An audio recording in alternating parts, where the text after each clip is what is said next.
Welcome back to EWTN's continuing live coverage of the Knights of Columbus 132nd Supreme Convention, live, as I said, from Orlando, Florida. We're in the midst of everything as it's happening. I'm Doug Keck.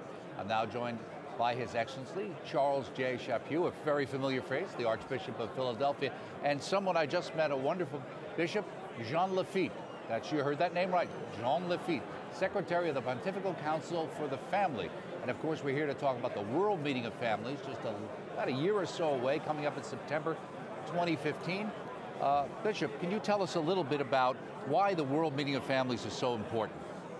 It's very important, such a meeting, because it's a sign, a visible sign for all the families, in this case, in the American continent, Philadelphia, but all the states of the continent, that there is hope for the family. Somebody can be happy being a member of a family and building a family and bringing up children, giving a life not to them, and so. Regularly, there are every 3 years, this meeting, the World Meeting, is international, so the whole church is concerned with that. They are traditionally present people and delegation of all over the world. And it's very interesting because of the many activities, the intervention, and for that we have always to choose a very significant, meaningful place, and Philadelphia is an ideal place, and with Archbishop Chaput. And an ideal Archbishop yes, to take it over. Yes. So Archbishop Chaput, our good friend for EWTN many years, from Denver, now in Philadelphia. How did this come to pass that it ended up in Philadelphia? Was this something you requested or looked for, or was this, someone asked you, or the Pope asked you, this is where we want it to be? Well, it began as a request from Pope Benedict, who wrote and asked if we wanted to be considered as a possibility for the World Meeting of Families. I had just arrived in Philadelphia. As you probably know, we had many problems. And so I was somewhat hesitant to say yes in the light of our circumstances. So I wrote back and said, yes, if you would like it, we'll do it, but I have these problems. And I thought for sure, because of that, the Pope would choose another place. But before long, I got a letter saying His Holiness chooses Philadelphia, and I'm sure it's going to be a great blessing for us. It's a joint venture on the part of the Pontifical Council of the Family and the Archdiocese of Philadelphia. I have a wonderful personal friend in Bishop Lafitte, but Archbishop Pallia, the head of the Pontifical Family, and the other staff members have been working with us to develop a program that will be spectacular in the service of family life. And we're looking at what, September 22nd through the 27th, 2015. Last full week of September next year. Right, okay. And there's a hope for, at least, that the Holy Father might be able to come. Yes, he's indicated that every way, but a formal way, that he's coming. So we're grateful. They have a limited window where they actually officially say they're going to come, right? That's classical, no? Right. We don't expect a formal response until January or March, even. Right. Now, what's your home diocese, Bishop? I was born in France, and I was incardinated as priest in a diocese of Autun in French Burgundy. Okay. But for 20 years, I've been having my ministry, my activity in Rome. In Rome itself. Okay. Yes. Let me ask you, because one of the things Archbishop Chaput wrote when talking about an invitation to World Meeting of Families, he talked about the dignity of the human person. One of the things he said is, we learn this first and most fruitfully in the school of love, which is the family. And the quote, the first and vital cell of society, which Vatican II pointed out. Are we seeing, to some degree, a cell of society that's maybe getting a little more sickly than we'd like to see it? And it's really important to help and support the family today and push the importance of it? Yes. There are, to my opinion, there are two effects. It's reciprocal. The family has an effect of society, and society has influence on family. In a family, you have the possibility of having children growing up and being educated to some social virtues, to the attention to other people, to solidarity, to respect for the other, respect for his own person. And in such a way that when the children are young adults, they can integrate harmoniously society, you know, and bringing into society these values and these virtues in which they have been, grown up. Yes, we here in the United States have our own, you know, we see that happening where we've seen religious liberty, other issues happen in the last few years that we're dealing with. With yourself coming from France and then having, in a sense, even a larger perspective of the church from the Vatican and from Rome, do you see this as an issue in all different Catholic cultures in different parts of the world, that the family is under attack, or is it more so in the West than some other areas? What's your perspective? Yes. The first time you travel all over the world, you are marveled and at seeing the differences of the cultures, the richness of the cultures. But more and more you see this culture, you are marveled to see what is common between the culture.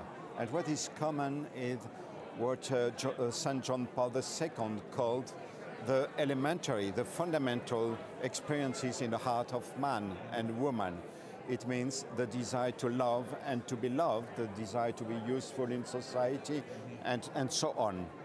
So if you go to some places, the stress will not be maybe on indissolubility, but on giving life and caring for life, no? In Africa, for instance. If you go to other places, it will be different. For instance, in Western countries, we talk about problems like cohabitation between the young people. But if you go to Catholic countries like India, there is no this problem. This problem doesn't exist. Right. It exists other problems, no, but not this one. So you have different problems, but all the culture have to face a fight and an influence of a kind of subculture who tends to forget and to destroy a little bit family culture. Really. Yeah, undermine, yeah, exactly. Undermine it. Doug, I think one of the first things to remember, though, the first attack on the family usually comes from ourselves, by not being good husbands, not being good wives, or good children, or good parents. And the reason why we have these societal problems is because we haven't done a good job as smaller family units to model good family life. Church, really, at home, it's always important to look inward as well as to look outward at the problem. And that's what we hope this meeting does, because we call it, you know, our mission is love, the family fully alive, that's the theme. So we want the families who come from all over the world to get strength from one another, to be fully alive in the service of the church and the society. Well, that's so important, like you said, getting people together, because many times Catholics, and we know that from people who watch EWTN and other things like that, you start to feel like you're all by yourself, that no one else believes what you believe, that you're crazy for believing what the church teaches, or if you have a family with 6 or 7 children, well, people wonder what's going on there. But that idea of celebrating the family, and one of the things you mentioned in this, you talk about gratitude, that gratitude is the beginning of joy. And that touches right into what our Holy Father's really talking about with the whole idea of the gospel of joy. And we need people to see the enthusiasm and the love that comes from a Catholic family, right? Yes.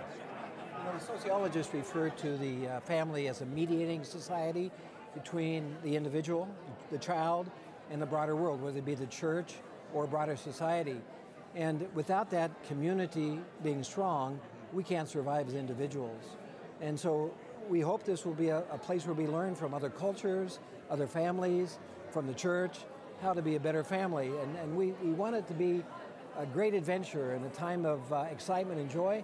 I think people should plan to go to Philadelphia right now, put it on their calendar, because they're going to come away with a wonderful experience. And there's and it's www.worldmeeting2015.org. That's right. That's the website, and again, it's September 22nd through the 27th, 2015. And do we expect a fair amount of international guests to come to the event? Is that what we're hoping for as well? Yes, at different level. I suppose that many people will come from South America, because it's, but also for Canada, which is very near from Philadelphia. I met many bishops of Canada who are willing to come to Philadelphia, but from other countries too.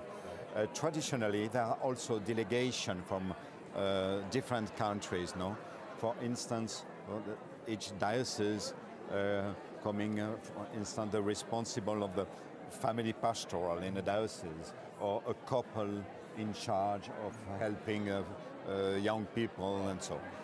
And many different bishops in the previous editions of the World Family Days in Milan, for instance, we had more than 700 bishops, no, representing 700 churches, local churches. No? So I think there will be a great coming of people. We're raising money to invite poor people to come from around the world. We're going to give 2 scholarships to every diocese of Mexico, and to every 2 scholarships to every country in South America and Central America. So how could someone contribute to something like that? Well, they can just send the money to the Archdiocese of Philadelphia, care of World Meeting of Families, and we'll certainly use it. That's great, and it's a week long, so there's going to be a lot of things happening, and people look forward to. We're excited. We're hoping, thanks to your invitation, that we'll be able to play a part as well, do our bit as well. Every minute of the whole program, right? Okay, it's going to wall to wall, as we like to say, wall to wall. It's always great. Archbishop, pleasure to see you, and a pleasure to meet you. Thank you for your wonderful work. Thank you. And we're speaking here with Archbishop Chaput and also Bishop Jean Lafitte of the Pontifical Council, and inviting you to join us in September. You want to check out our World Meeting Families. The website is worldmeeting2015.org. And we will be there with wall-to-wall coverage, as the Archbishop reminded me. He wanted to remind me again. And so you won't want to miss it. But that doesn't mean you should stay home and watch it. It means you should go. That's really what's really, really important. They should be on television rather than watching television. That's right. You'll be participating. That's what you said. It's what we do, right? How we live is what we do. We're going to take a short break, but don't go anywhere. We'll be back right here, Knights of Columbus, in the middle of everything. 132nd Supreme Convention from Orlando, Florida, where the Knights are big supporters of the family. Stay with us. Thank you. Okay? Thank you. God, pleasure meeting you.